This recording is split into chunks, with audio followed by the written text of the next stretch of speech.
This is going to be good. Woo! Hello, ladies and gentlemen, boys and girls. Welcome to Table Flippers Podcast, Ministry of Greater Works Christian Church, right here in beautiful Lancaster, California. I am your host, Robert Enos. Here I will discuss theology, doctrine, politics, social and cultural issues, pretty much anything I feel like talking about. But basically, I flip tables. Please remember to download each episode. That's very important. Download each episode. Hold on tight. It's going to be a bumpy ride.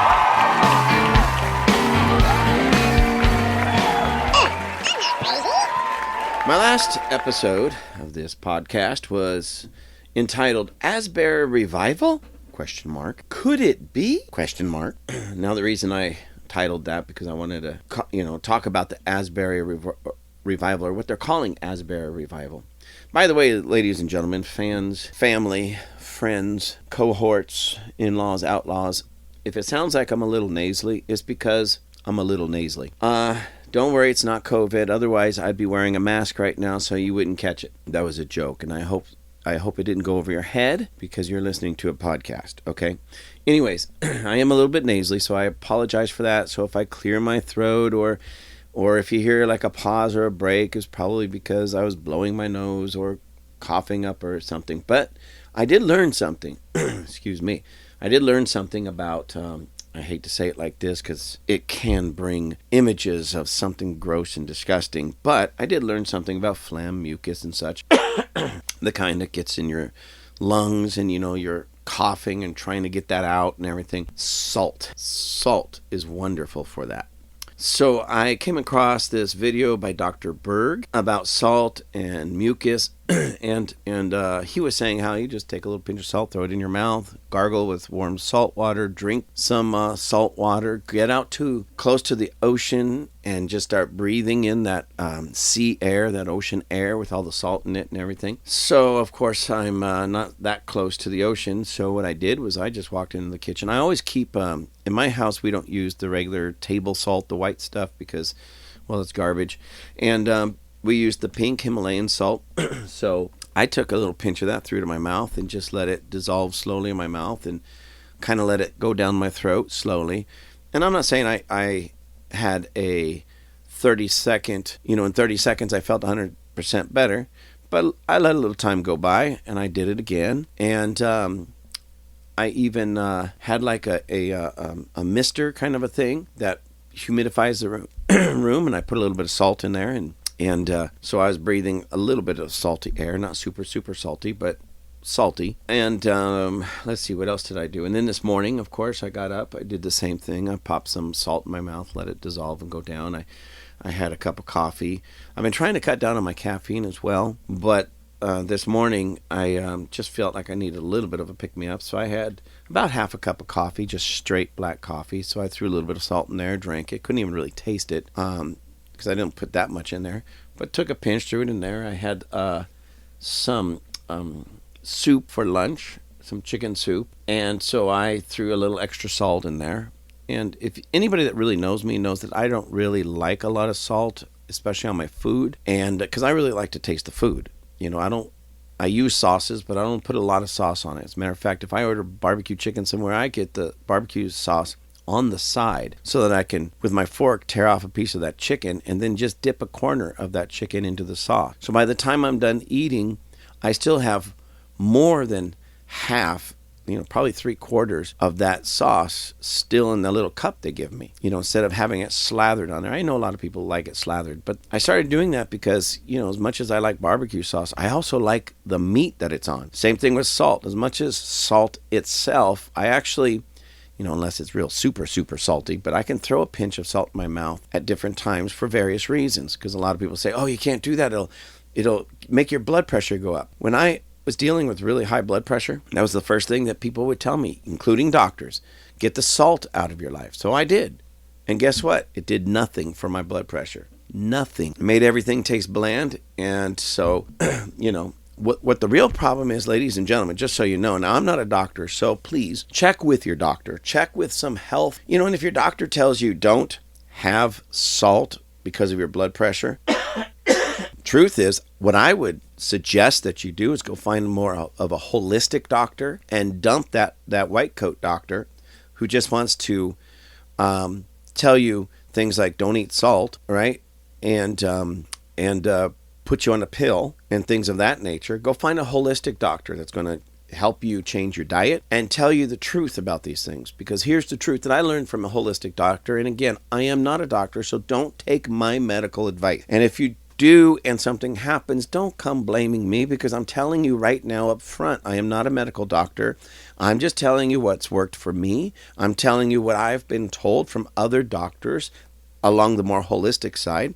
So check it out for yourself. But the problem isn't so much salt per se. It's when you have an imbalance. You have too much salt and not enough potassium, because salt, or sodium, I should say, sodium and potassium work together when they're in a proper balance. So what happens is when we have, quote unquote, too much salt in our diet, the reality of it is it's more like we don't have enough potassium in our diet. So there's this offset. So instead of taking out the salt, put in more potassium-rich foods, all right? And then it balances itself out, and you see your blood pressure drop. That's what happens to me. When I can really stuff my face with a lot of greens, I mean good leafy greens beyond just lettuce, okay? Because a lot of people say, I eat a big bowl of salad every day. Well, are you using normal lettuce, like iceberg lettuce? Probably is not going to do much. I'm not saying iceberg lettuce doesn't have nutrients in it, but it's lacking in the nutrients that, say, raw spinach, arugula, Swiss chard, mustard greens, things of that nature have in it. So scrap the lettuce, unless you use romaine or something of that nature, and throw in a bunch of other raw greens and eat that. And eat a big, when I say a big salad, I'm talking like, 7 cups worth with all the, trimmings. Don't put the croutons on there. You don't need all that bread. But throw a little bit of cheese on there. Throw some carrots, maybe some sliced up tomatoes. Good stuff. Bell peppers are awesome, things of that nature. And because that will raise your potassium levels. And then use the good salt. Stay away from all the garbage sodiums. Use the good salt, the pink Himalayan salt. Anyways, as I would start doing that, now all the mucus in my chest is completely breaking up, and as you can hear, so my coughing has actually been productive as it's getting this stuff out of me. Problem is, I sound terrible. I don't feel bad. As a matter of fact, yesterday my wife and I went to one of our local parks, a large park called Apollo Park, and I was able to run around. They have a lake there, a small lake. I was able to run around the lake.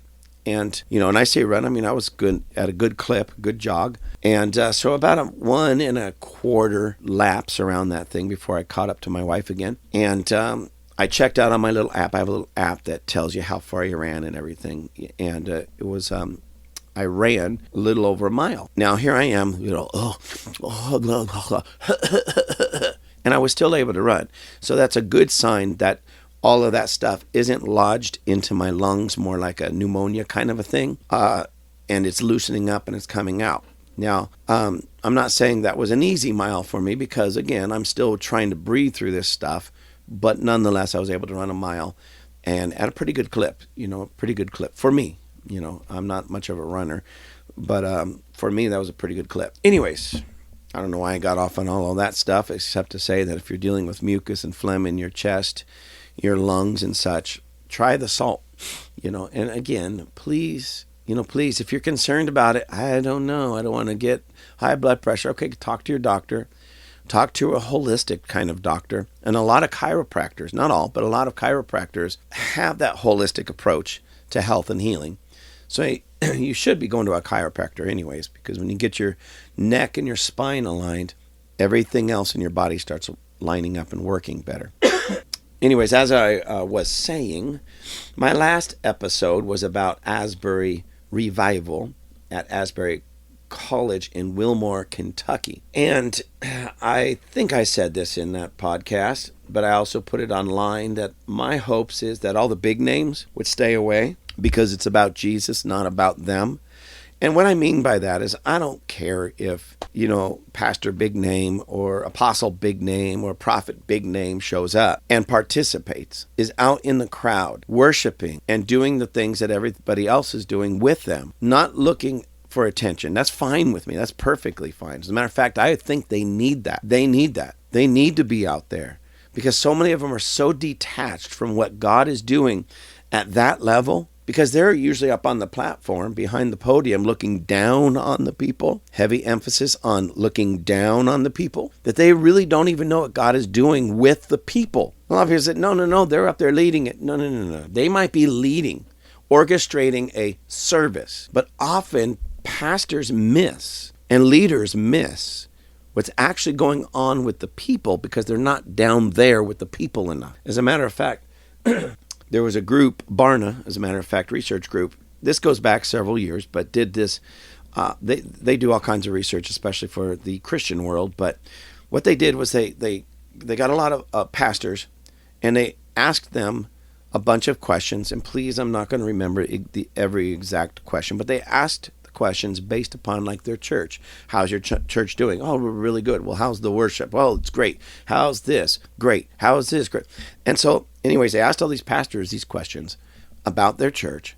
And then they asked many of the members of those churches, those same churches, the same exact questions. And the answers couldn't have been further apart.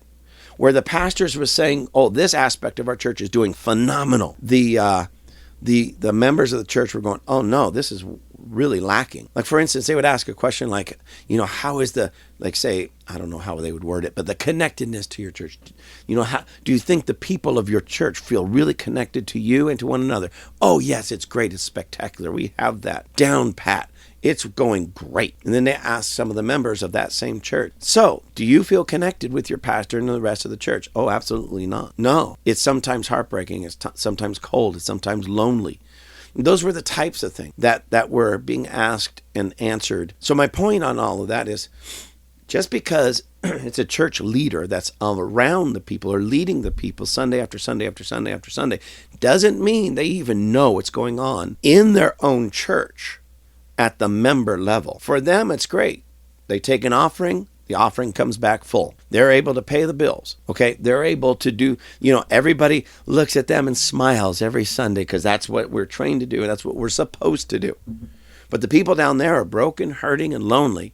And most of these big name preachers would never even know that because they're not down there with the people enough to know that's what the people are going through. So big name people, please show up to this and these types of things, but stay off that platform. Even if somebody up there recognizes, hey, a prophet big name is here. Come up here and give us a word. No, I'm not here for that. Apostle big name, come up here. No, I'm not here for that. Pastor big name, come up. No, I'm not here for that. So please, I'm begging you. I am begging you, big name preachers. And you know who I'm talking to. And that would be any preacher that would show up in that sense. When they ask you to show up or come up on that platform, I'm not talking about just Asbury. I'm talking about any quote unquote revival. When they say that, please say no, just graciously. Stay off that platform. Keep it about Jesus.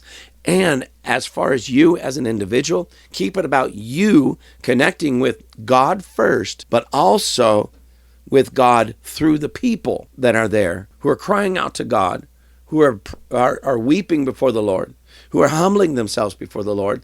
You get down there with them and learn God's heart through them, and you'll walk away a better preacher, minister, big name, whatever.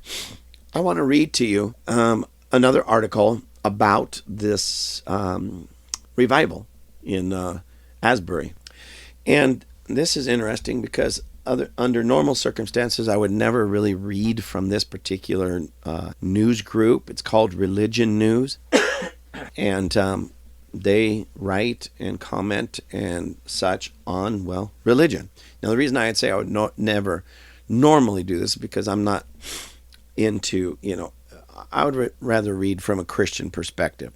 I chose this one for a reason because it captured my attention of who they were writing about an revival, Christian revival at a Christian college. So I just wanted to see what they would say. So I'm using it for reason, but most of the stuff that's in here is just right on, and they're just basically telling you what's happening and such. As a matter of fact, again, I use this even because I heard or I read the other day that the leaders of this particular college, the president, vice president, all that, they are going to be shutting some things down in regard to the revival. And I was really bummed when I read that and really upset when I read that. And that's kind of what this article talks about. And since it's from a non-Christian point of view, it leaves out a lot of the Christian bias, if you will, depending on what camp of Christianity you're from. So this is just coming from, religion news bias. So of course there's a bias, but it's doesn't have the bias that I am trying to stay away from, okay? In that regard. You'll see what I mean. So this was, it says this, citing disruptions to school and town, Asbury authorities moved to end 13 days of revival. Now, that title is somewhat misleading. I don't think that they're trying to end it completely. It's just end it by just opening it up and having all these people come through. So it says an estimated 50,000 have flocked to the Rolling Revival meeting in this tiny central Kentucky town. Now, I want you to remember that, 50,000. Because when you look at 50,000, I live in a town here, our whole region, Palmdale, Lancaster area, it's two cities that are kind of growing into each other for the most part. And then we have a bunch of surrounding towns, and we call the whole area the Antelope Valley. So the whole area, which is flat desert, so it's spread out quite a ways.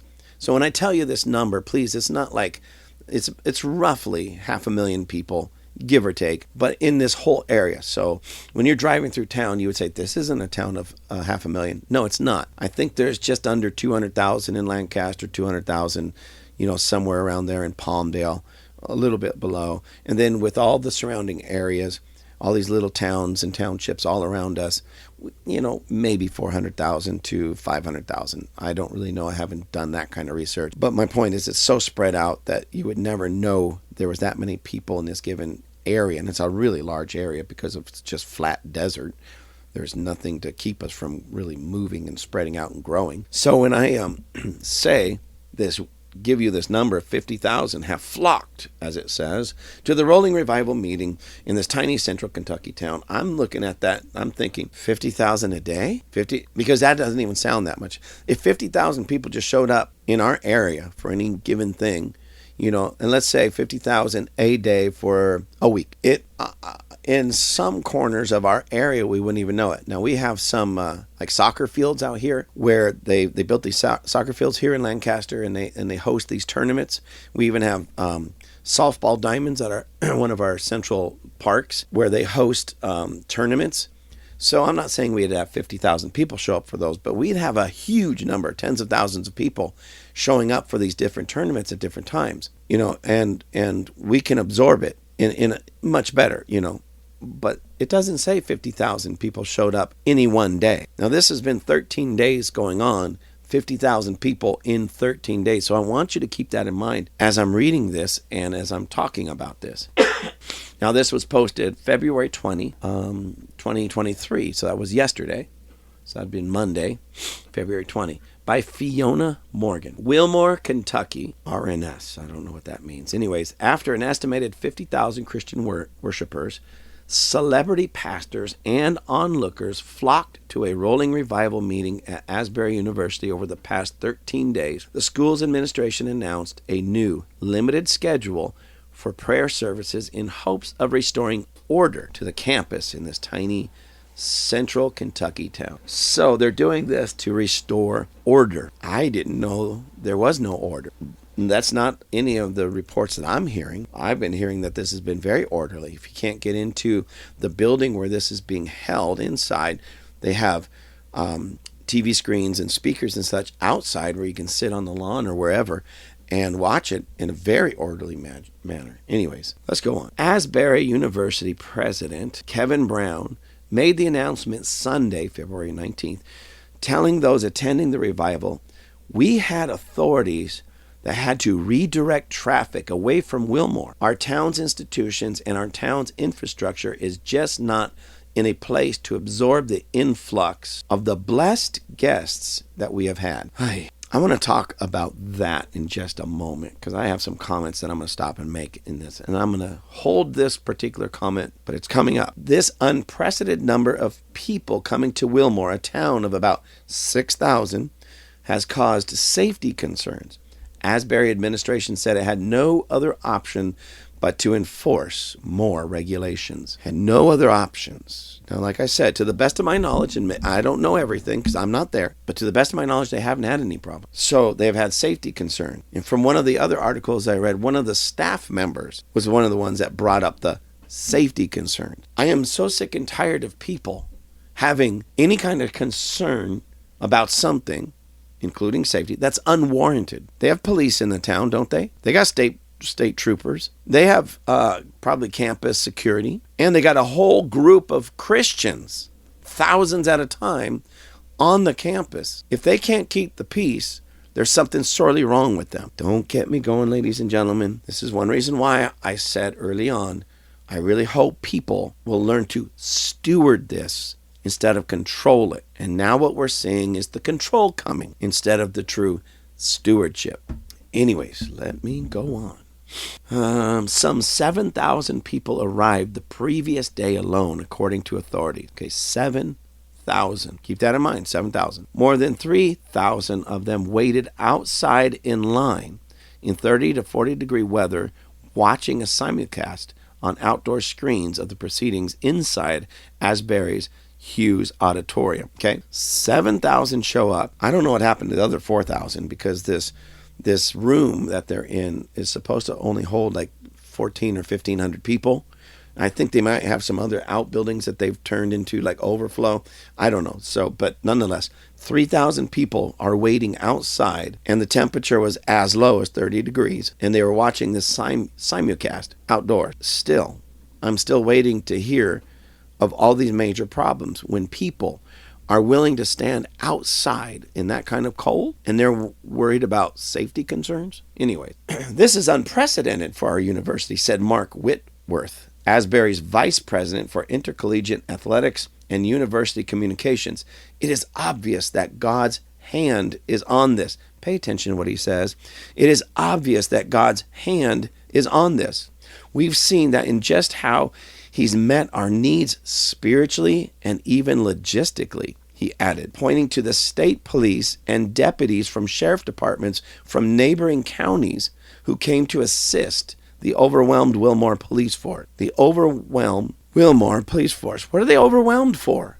If there's no problems, if there's no issues, they can just set up some simple detour to detour the people out of the main part of town and around to the college, wherever it's at. Overwhelmed? I love the writer here, how this Fiona lady, I assume it's a lady, Fiona here writing this is like really making this sound like, oh, the drama of it all. Oh, woe is me. The police actually had to set up 3 signs and divert traffic. Oh my God. It's so overwhelming. Oh. Anyways, they do have other deputies. They have sheriff deputies. They have state police. They have all these other people that are willing to help. But that's not even it. We're still going on, okay? But notice it says, it is obvious. He says this Mark Whitworth. It is obvious that God's hand is on this. We've seen that in just how he's met our needs spiritually, even logistically. Now, granted, this has only been, today I guess would be day 14, 2 weeks into this. And in 2 weeks, actually a little bit less than 2 weeks because this was being dealt with already. So let's say 2 weeks. They're already trying to control what God is doing, even though they admit that God's hand is on it and he's met their needs spiritually, even logistically. Logistically, what does that mean? That everything that they would need to keep this thing going, God has given them, and yet they're trying to shut it down. The largest number of visitors back to this article, the largest number of visitors Wilmore has hosted in recent memory are the 20,000 who attended the annual Ichthus Music Festival in the summer of 2004, according to an article on Asbury Seminary website. So in 2004, they had 20,000 who attended the annual Ichthus Music Festival, according to this article. Now, I find that interesting. Now they have 50,000 in in roughly 2 weeks, 13 days. And this 20,000 back in 2004, it didn't say, I know that was a little while ago. That was almost 20 years. But they didn't learn something from that. They didn't have things in play from that. They couldn't figure things out. God gave them a trial run. God gave them the numbers 20 years ago, and they couldn't figure it out. You see, this is the problem that I have with Christianity. This is a Christian college that should not only hope for this type of thing to break out on their college and in their students' lives, but should be preparing them to have it break out in their life, in their future churches and ministries, and what to do with it when it happens. I mean, that's what, in my opinion, Christian colleges are there for. Not just a degree, not just a theological degree.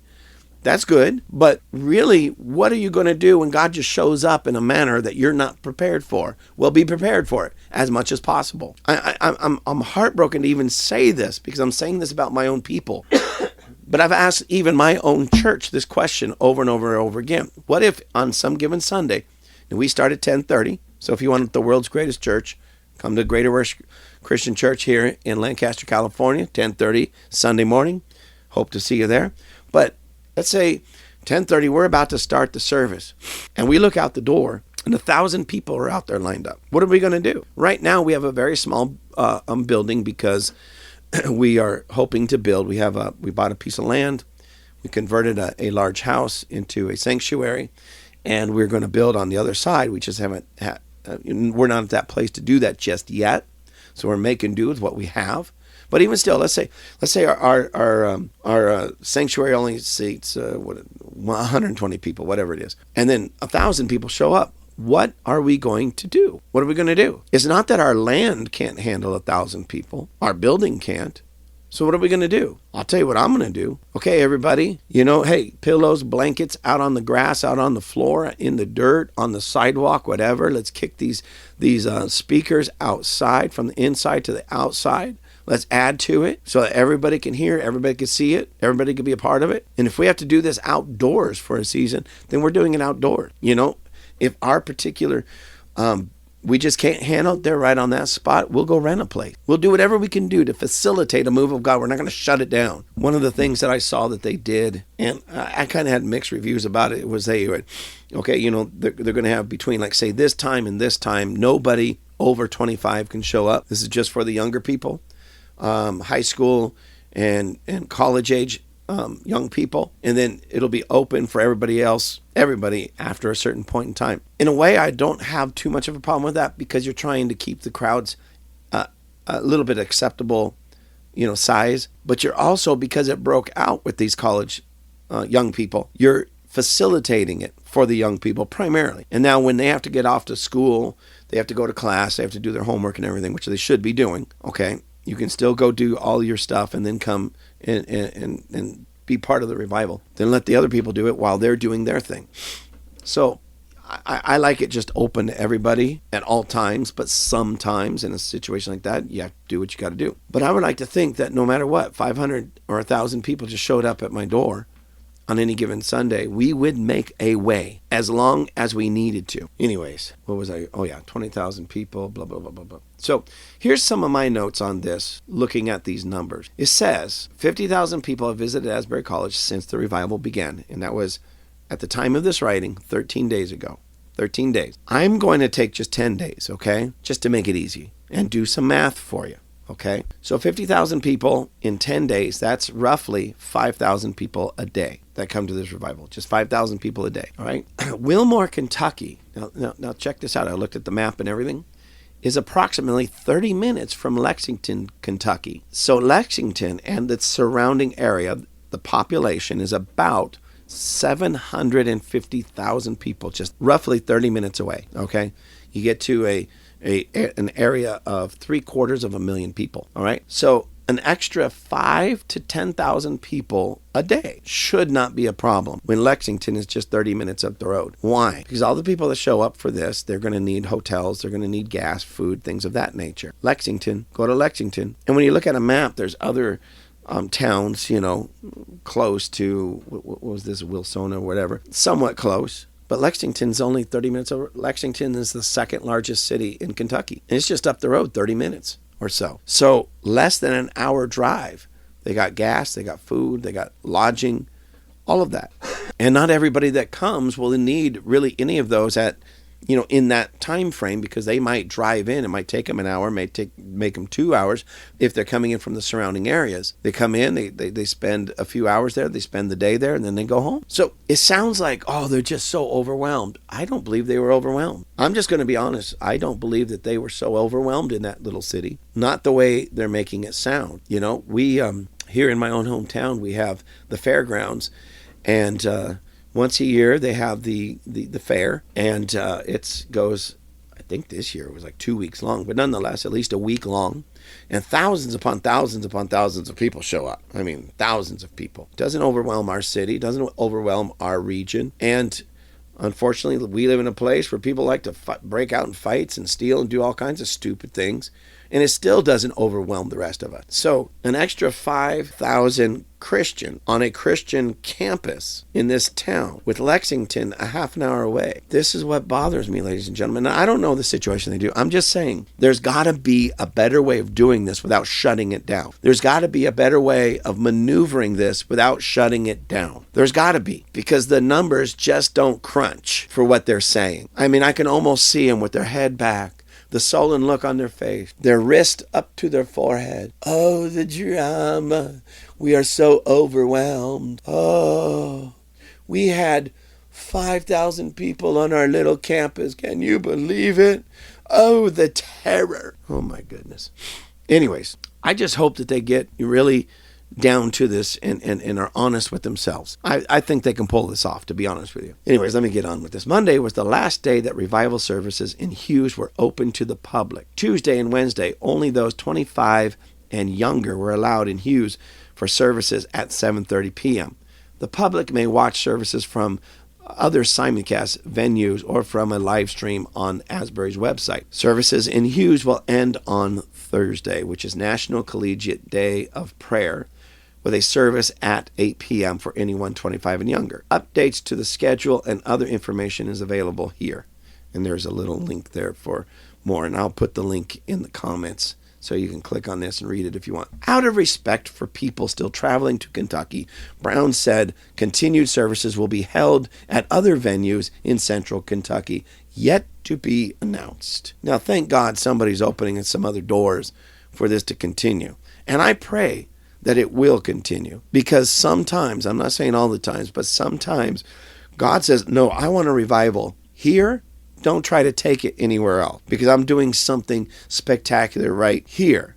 Now, generally speaking, it's about the hearts and minds of the people, okay? And you can take that anywhere you want. But sometimes it's about a location as well as the hearts of the people in that location. Like maybe God wanted to just do something at Asbury College in a profound way, and in a sense, get its name in lights, so to speak, for some other purpose. I hope and pray that they can take this themselves anywhere and still have what we see and what we witness. But if not, they've just shot themselves in the foot, so to speak. I mean, personally, I would do whatever I possibly and humanly was possible to keep this thing rolling right there.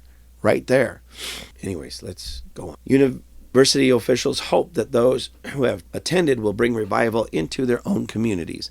Well, that is everyone's hope, but don't take it from your community. See, that's the thing. Yes, we want other people to come, grab hold of it, and take it to their community, but you got to give them something to come and grab hold of. Hello? Jesus calls us to go out. So now that we have come in and received amazing filling up, it's truly time to go out and share the gospel and carry the light and fire into our local communities, our local homes, our local churches, schools, and workplaces, said Asbury Vice President of Enrollment and Marketing, Jennifer McCord. Now, while I agree with this, that we are supposed to go out, we also need the filling station to remain open, okay? Because the longer it remains open, the more it remains open, the more people can come and get filled up and then go out. 50,000 people sounds like a lot of people, but let's, again, back to the math and reality this time. Not all 50,000 people are going to get so filled and do anything else with it. It's unfortunate, but it's just true. Some come for the bless me, they get blessed, they go home feeling good, and that's about as far as it goes. Very few actually will come with the mindset, especially out of 50,000, but with the mindset, I'm grabbing hold of it and I'm going to go reproduce this somewhere else. But you turn that 50,000 into 100,000, now you just doubled your chances. You turn that 100,000 into 200,000 or a million. Now your chances of it spreading wildly and radically just increased wildly and radically. Keep it open. The revival broke out spontaneously on February 8th after a routine chapel service, which Asbury students attended 3 times a week. Campus pastor Zach Meerkrebs, I think that how you say his name, Meerkrebs, spoke that day about what it means to love one another. If you want to love others the way Jesus wants us to, we need to experience his love. We cannot do it on our own, Meerkrebs said, because the love of God by experiencing, become the love of God by experiencing the love of God. After the chapel service, a few dozen students stayed to continue worshiping and praying. Word spread throughout the day that students were still in Hughes, and more students returned. As word spread, first on social media and then in news reports, including a segment on Fox News, Tucker Carlson Tonight, people from surrounding communities came to experience what people were calling a revival. And Hughes' 1,489 famously uncomfortable wooden seats soon filled up, with newcomers replacing those in a steady stream as people left. Sitting and standing, some with hands raised in the air, others jumping, dancing, or kneeling. Prayer has been constant inside the room. Groups of people gather in circles around the room to pray, often offering to pray for strangers they have just met. Lines form at the front of the room as some seek prayer at the altar. A small group of musicians on stage play familiar worship songs. "Oh, how he loves us," the crowd sang in unison at one point on Saturday. Attendees attested to a sense of unity in the room and an intense feeling of the presence of God. "I walked into Hughes and the peace I felt was immediate," said Anna Lawrence Jacobs, a 2022 Asbury graduate and current law student at the University of Kentucky who came to experience the revival. "It's a kind of joyous peace that is transcendent and just invites you into a deeper understanding of what it means to partake in heaven." So she says that she has this intense feeling of the presence of God. The intense feeling of the presence of God. And anybody wants to control that and shut it down? God's there. See, you're not shutting down a service. You're trying to shut down God. And here's the truth about it. Often we will do that. Not because you and I are big enough to do it, but God says, I'm going to go where people want me and will celebrate me. You stop celebrating me in my presence, I'll go find somebody who will celebrate me in my presence. They could lose this altogether because they've stopped. And when I say they, I'm not talking about the students. I'm talking about the administration. Stop celebrating the presence of Jesus on a Christian campus. February 12th, Asbury Seminary, a sister institution across the sea, opened an overflow location in its Estes Chapel. By the evening of February 14th, 2 more overflow locations were open and filled, and a long line formed outside of Hughes. For 8 days, worship continued 24 hours a day. Early in the morning on February 16th, the auditorium was closed for the first time. But as soon as it reopened, more people flooded in and services continued. Hundreds of staff, faculty, students, alumni, community members, and nearby church members have freely volunteered their time to keep the revival going, with staff from Asbury's enrollment office leading volunteer efforts. Administrators and faculty stayed in Hughes late into the night to work behind the scenes, keep things organized, and speak on stage. I'm going to read that first part again. Hundreds of staff, faculty, students, alumni, community members, and nearby church members have freely volunteered their time to keep the revival going. And yet they claim they're overwhelmed. Overwhelmed with what? Overwhelmed with what? You have hundreds of people giving their time to this, donating their time and their energy to this. And these administrators are overwhelmed. Our little city is overwhelmed. Our police department is overwhelmed. Lord have mercy. The court said everything shared on stage is planned the day of, and some even in the moment. There is not a planned sermon. It is truly led by prayer and led by what Jesus wants to share, she said. Throughout the day, students have gone on stage to share testimonies about how God oh my gosh. I don't know whether to cry or yell and scream in anger. Listen to this. Throughout the day, students have gone on stage to share testimonies of how God changed their hearts during revival. They shared how God set them free from addictions, repaired relationships, and showed love to them. So people are getting set free radically. People are getting set free radically, and yet you want to shut it down at a Christian college. Why would anybody in any way even desire for a moment to stop this? Especially at a Christian college. Honestly, somebody needs to look into this. Who are these leaders? Who are these people? Anyways, let me finish this. I'm almost done. Jacobs, like others, stayed to deliver food, water to hungry attendees and volunteers, getting Bibles to people and leading worship. The revival has dwarfed similar revivals in the school's history. In 1970, revival was probably the biggest swell of people, but that was all students and community leaders, McCord said. The difference between that one and this one is the social media influence. A group of students from the University of Cincinnati, 100 miles away, said they saw the buzz on social media and came to witness the Holy Spirit. We wanted to spend time with the community and worship God. Cincinnati student Zane Ramsey said, by the way, ladies and gentlemen, that's a very good thing. When our young people, listen, this is not a story about how our young people are falling into drugs, falling into addictions, falling into alcohol, falling into homosexual relationships, falling into the LGBT community and brainwashing. This is a story about how our young people, our college-age young people, are falling into Jesus and want to be in the presence of Jesus and want to just experience what God is doing. You don't find any LGBT club shutting down when a whole bunch of young people show up and say, help us become like women. Help us become transgender. That doesn't happen. They're happy for that. But you do that at a Christian college, and suddenly, we're just so overwhelmed. We've got to shut this down. This is crazy. The 6,000 people in town, what are we going to do to them? I don't know. Divert all the attention and all the traffic around them. If they don't like it, if they don't want it, but keep it going. Anyways, let me go. Gianna Cotetta and his family drove from Bluebell, Pennsylvania on February 18th. He said they made the 10-hour drive because of prompting from his sister-in-law, Genevieve, and because of Jesus. I didn't necessarily want to drive 10 hours because I travel a lot and I like relaxing during the weekends. But I had a conviction when I heard what it was for, and I immediately put what I wanted to do aside and said, for you, Jesus, I'll go. Gianni said, it's not about believing in Jesus. It's about following him. Do you see what's happening here? Just because people are saying, you know what, I really don't want to drive 10 hours, but Lord, it's for you.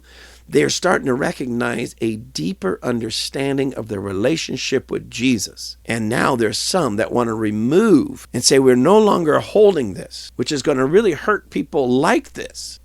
Anyway, I didn't necessarily want to, I already read that one. McCord said she and other volunteers have talked to people from Finland, Portugal, the Philippines, California, Oregon, Florida, Hawaii, Georgia, Michigan, Minnesota, New York, Texas, and Canada, among other states and countries. I love this part. So this is actually drawing the attention from all around the world, and now they want to shut it down. That blows my mind. This next portion this is actually kind of funny in a way. Several Christian celebrities have attended the revival. So now there's Christian celebrities. Maybe I can get their autograph. Several Christian celebrities have attended the revival, McCord said. Among them were evangelist Nick Hall, Greg Locke, the pastor of Global Vision Baptist Church, known for his conspiracy theories and ardent supporter for Donald Trump, and Carrie Job, a Christian singer and worship leader. Let me back up for just a moment. Did you hear what I just read about Pastor Greg Locke? They didn't just say Pastor Greg Locke, the evangelist Nick Hall. They didn't even say where he was from or anything. And then they get to Greg Locke, the pastor of Global Vision Baptist Church. They didn't just stop there. Known for his conspiracy theories and ardent support for Donald Trump.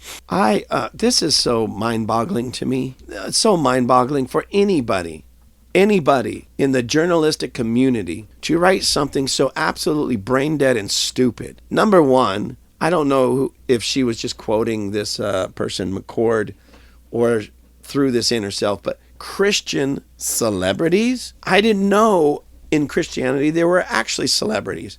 And if there were, I would say maybe somebody like Billy Graham could have been a Christian celebrity. Or maybe in his time, Smith Wigglesworth or Catherine Kuhlman. Maybe, I don't know, Martin Luther, people like that. But still, to call them celebrities is absolutely foolish, whoever did it. And then to write it in here like this was foolish. But then to say something like this about Pastor Greg Locke, the pastor of Global Vision Baptist Church, known for his conspiracy theories and ardent supporter of Donald Trump. Ooh. Oh, and Carrie Job, a Christian singer and worship leader. If I was Carrie Job, I'd be a little upset, because you're going to give Greg Locke this big old thing like that. You better do something a little bit better for me than just call me a singer and worship leader. You better like the exalted singer and exalted worship leader or something. And poor evangelist Nick Hall, that's all he got, evangelist Nick Hall. It's almost like they couldn't wait to get to Greg Locke to really sock it to him and tell the world who this guy is. He is known for his conspiracy theories, and he's an ardent supporter of Donald Trump. Well, if Greg Locke is a conspiracy theorist and a supporter of Donald Trump, then let it go on notice. Let it go on record. You can shout this from the rooftops that Robert Enoch of Table Flippers Podcast, a ministry of Greater Works Christian Church right here in Lancaster, liberal California, California, I too would be considered. I too am a conspiracy theorist and an ardent supporter of Donald Trump. Yes, ladies and gentlemen. And I don't consider myself a conspiracy theorist, because no matter what crazy things that I might talk about or say that I believe or don't believe, they all turn out not to be conspiracy. I'm pretty much batting 1,000 in that pretty much. You know, if I say it, then it usually only takes sometimes a few hours to a few weeks, but it comes out as truth. It's crazy, okay? So even Greg Locke, you call him a conspiracy theorist, I don't even really care anymore. With all the nutso crazy things that are going on around us, he's a conspiracy theorist? How about just somebody who's trying to put the dots together? Anyway, don't get me started. This is not necessarily against Asbury College. This is the writer of this particular article. That's one reason why I wanted to bring this out, because when you read things like that, they slip these things in there. And then it causes questions in the back of people's minds. So the next time you hear that name, Greg Locke, oh yeah, I don't remember what it was, but there was something bad about him. I'm not sure I want to hear him or go to his church or check him out or read his article. Because of this kind of brain dead, stupid, foolish, journalistic tripe is what it is. Anyways, let me finish. I'm almost done. Don't get me started. None of the nationally known figures were invited to speak. Thank you, Jesus. However, McCord explained that they have kept the focus on students, in part establishing a separate line for people 25 and younger to give them priority over the visitors. Like I said, the last part, the 25 and younger, I'm not 100% for that. I'm not 100% against it, because this is a student thing on a college. And you don't want people, like a bunch of people like me, just honest with, I'm just being honest with you, 55, 56, 50, 60, 70, whatever, coming just to check it out, just to have goosebumps when it's on their college, and they need to be the first ones in there being changed, because that's the next level of leadership in our country, spiritually speaking. They need a revival. They need a move of God, okay? So, I have mixed emotions on that, but I really like the fact that these nationally known figures weren't invited to speak. I have nothing against them. It just, whether it be them or the people out there, it tends to become about them in situations like this. And it needs to be about, yes, the students, but about Jesus and what he's doing among those students. Ben Still from Commerce, Georgia, made a 6-hour drive to experience the revival on February 18th and was able to get in through the 25 and younger line. Great. I heard about the revival and was like, if God's there, I want to go, Still said. He said he experienced answers to prayer and advice about personal struggles during the evening. I've been dealing with a lot of things in my life, little things that have been adding up and hurting me, Still said. Tonight has just been a call to lay everything back at his feet. Do not shut this thing down. Lives are being changed. This one, what was his name? Ben Still from Commerce, Georgia, just had a life-changing experience. Drove in, what does it say, 6 hours here? 6 hours, and had his life changed through prayer and some advice that he received there in that revival. Other revivals have reportedly broken out at other colleges throughout the country. Now, thank God for this, including Lee University, Ohio Christian University, Western Kentucky University, the University of Michigan, and Samford University. Now, that was just what's in this article, ladies and gentlemen, but I believe that list is actually much bigger, and I praise God for this. I praise God for this, because if they are successful in trying to control this, and then it leads to this thing shutting down completely at Asbury, at least somebody somewhere has picked it up and is going to keep this going. I pray to God there as well, because you can't look at this, well, who cares if it continues at Asbury or not? Look at all these other places. Would you rather have 49 campuses on fire with revival or 50? Why would you shut down any one of those revivals just because there's 49 others? Keep it at 50 and then pray that it turns into 51, 52, turns into 60, turns into 70, turns into 100, turns into 1,000. But if you use the excuse, well, it's already happening other places, so let's shut it down here. No, you keep it going, because I'm going to prophesy that. I'm just going to tell you a little prophetic warning here to the powers that be. Woe to you if you try to shut down what Holy Spirit is doing. Woe to you if you try to control it to a degree that people can't experience God the way God wants them to. Woe to you. God does not take that lightly. And I'm just saying, you better pray about, oh yeah, we pray. No. You've only been at this today 2 weeks. So no, you have not prayed about this very much. It's only 2 weeks long. So you can't tell me, oh yeah, we prayed about, 15 minutes somewhere in a back room? Anyway, let's see. So it ends with this. Despite attempts to bring Asbury Revival to an end, said McCord, I believe that this will absolutely grow, and I believe where it will grow from is our college students and our high school age students. That generation is truly leading us. I believe God has something super special for Generation Z, and I believe he's moving them into a place to be leaders. I don't really understand this. Maybe it was the writer, maybe it was this person McCord who said this just like that. But again, listen to this. I believe that this will absolutely grow. I believe where it will grow from is our college students and from our high school students.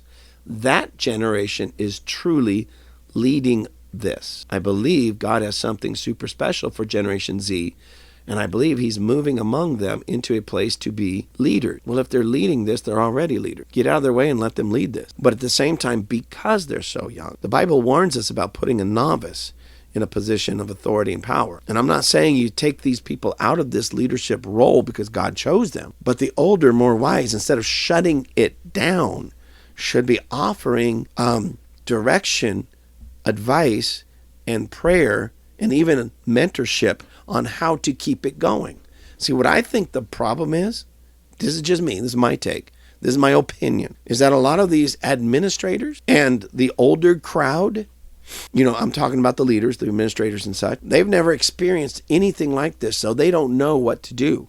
They don't know how to facilitate this. They don't know how to steward this. So it scares them because, again, their leadership skills are sorely lacking. These young people don't know what they're doing. Come on, let's just face it. It's revival. They're young. They've never seen it before. I'm not putting them down. I'm just telling you the truth. But they're at least willing to step out and take some risks and make this thing happen and do their best. Where the older crowd, I've been around those guys. They're stuck. And this doesn't fit into their stuck ways. So let's just shut it down. Wait, we have concerns about safety. So let's shut it down. Oh, our little town of 6,000 can't handle it. You can't divert traffic around it. Oh, so let's just shut it down. And these kids, that generation is truly leading this. It's their thing. Their generation is this. So go lead it somewhere else. But God's really making them into leaders. Well, wait a minute. Either they are leading this, making them leaders, or God's going to create them to be leaders, or make them into leaders. Pick one. I don't know. I don't mean to be cynical. It's just what I was concerned what was going to happen is now happening. The powers that be, for whatever reason, are trying to limit this and shut this down, at least in some ways. That's going to hinder the whole thing. I'm not going to say completely stop it, but hinder it in a big way. God knew what he was doing when he showed up with a bunch of students on that day 2 weeks ago. God knew what he was doing. God knew what was going to happen. But it seems to me, instead of really getting in touch and flowing and moving with God, some of these people are still moving in the flesh. And let's do it the flesh way. Let's do it wisdom according to man way, instead of trusting in Jesus way. That's my heart. That's what I'm thinking about. That's what I'm talking about. Whether it be this or anything else, let's do it God's way. Let's follow Holy Spirit. Let's do it Jesus' way. And if you start something with a group of people in a certain place in a certain time, keep it moving until he says something different. Keep it going until he says change it. Take it over here. Every time man tries to control a move of God or a revival, whatever you want to call it, man messes it up. I am so tired of that. Let's just let God be God and steward it instead of trying to control it. Let God control it.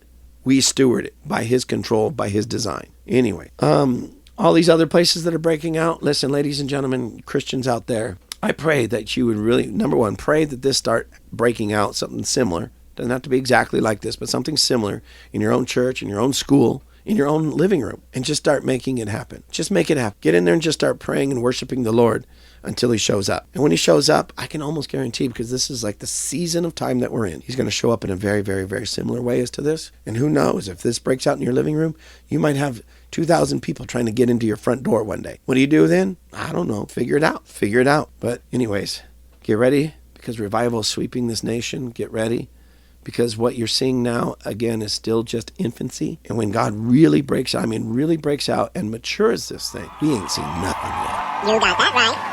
Thank you again for joining us at Table Flippers.